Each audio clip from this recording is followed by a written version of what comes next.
కళ్యాణ్ అయితే ఒక్కడు కూర్చుంటూ ఉంటాడు. అక్కడికి రాజు వచ్చి, ఏంట్రా నీకు ఒక విషయం తెలుసా అని చాలా హ్యాపీగా నవ్వుతూ ఉంటాడు. ఏంటన్నయ్య అని చెప్పి కావ్య తల ఒక సైడ్కి అయితే కూర్చుని ఉంటాడు. నీకు ఒక కథ తెలియదా?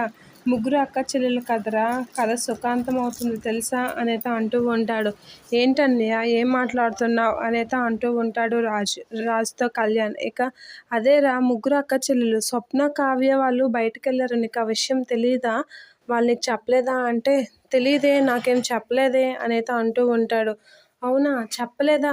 కావ్య కూడా నీకేం చెప్పలేదా అని అంటే, చెప్పలేదే అని అంటూ ఉంటారు. ఆ మాటలకి సరేలే, వాళ్ళు చెప్పినప్పుడు నేను ఎందుకు చెప్పడం అనేది అంటూ ఉంటాడు. ఏంటన్నయ్య ఏం మాట్లాడుతున్నావు అంటే, వాళ్ళు చెప్పలేదు కదరా, వాళ్ళకేం రహస్యాలు ఉన్నాయో, వాళ్ళకేం సీక్రెట్స్ ఉన్నాయో చెప్పలేదంటే నేను చెప్పేస్తే బాగుంటుందా? బాగోదు కదా, మళ్ళీ వాళ్ళు ఫీల్ అవుతారంటే, అదేంటన్నయ్య ఇంత చెప్పి నాకు మెంటలెక్కించి ఇప్పుడు చెప్పనంటున్నావు, ఏంటో చెప్పన్నయ్య అనేది అంటూ ఉంటాడు. ఆ మాటలకి వాళ్ళు ఫీల్ అవుతారేమో ఇప్పుడు వాళ్ళు చెప్పినప్పుడు నేను చెప్తే ఏమైనా బాగుంటుందా అని రాజైతే కళ్యాణ్తో అంటూ ఉంటాడు. ఏమీ చెప్పలేదు కదా వాళ్ళు, అసలు అప్పు కూడా నీకేమీ చెప్పలేదా అని అంటూ ఉంటాడు. అప్పు కూడా ఏమి చెప్పలేదు అన్నయ్య, ఏమైంది? అప్పుకి హెల్త్ ప్రాబ్లం ఏదైనా వచ్చిందా ఏంటన్నయ్య చెప్పు అని అంటే, నిన్నటి వరకు ఏమో కళ్యాణ్తో అయితే రాజు అలా పట్టిస్తూ ఉంటాడు. సరే అన్నయ్య, వాళ్ళు చెప్పకపోతే నువ్వు చెప్పు అనేది కళ్యాణ్ అంటూ ఉంటాడు రాజుతో.